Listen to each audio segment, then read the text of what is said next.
ஒரு தாயின் கண்ணோட்டத்தில் தன் பிள்ளையின் உயிர் பறிக்கப்படுவது சென்னையில் நடந்தது இது.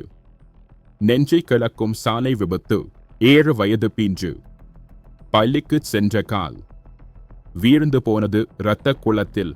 வணக்கம் நண்பர்களே, இது உங்கள் பிரைம் பஸ்டர் நியூஸ். இன்று நம்ம பார்க்க போறது தாய் கண்முன்னே தலை நசுங்கி உயிரிழந்த சிறுமி சென்னையில் சோகம் என்பதை பற்றி பார்க்க போறோம். சென்னை புழல் அருகே உள்ள குடியிருப்பு பகுதியில் இன்று காலை தனது தாயுடன் பள்ளிக்கு செல்ல முயன்ற 7 வயது சிறுமி ஸ்ரீதர்ஷினி சாலையை கடந்தபோது திடீரென வேகமாக வந்த ஒரு லாரி அவர்கள் முன்பாக வேகமாக நுழைந்ததையும் அந்த நேரத்தில் அம்மாவின் கையில் இருந்த பிஞ்சு ஒரே கணத்தில் லாரியின் கீழ் சிக்கி தலை நசுங்கி சம்பவ இடத்திலேயே உயிரிழந்தார். சுலமா தூக்கி அழும் காட்சி.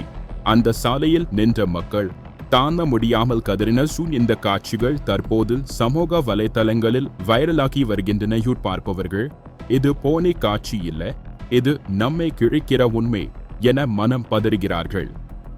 போலீசார் வழக்கு பதிவு செய்து லாரி ஓட்டுநரை கைது செய்துள்ளனர். இந்த சம்பவம் ஒவ்வொரு பெற்றோரும் சிந்திக்க வைத்திருக்கிறது. ஒரு குழந்தையின் உயிர் ஒரு நொடியில். இந்த வீடியோவை உங்கள் குடும்பத்தாருக்கு பகிருங்கள். இந்த சம்பவம் மீண்டும் நிகழக்கூடாத வகையில் சாலை பாதுகாப்பு குறித்து விழிப்புணர்வு ஏற்படட்டும். இந்த செய்தி உங்களை அலற வைத்ததா? தயவு செய்து சப்ஸ்கிரைப் பண்ணுங்கள். உண்மையை சொல்லும் பிரைம் பஸ்டர் நியூஸ் உங்கள் பக்கம்தான்.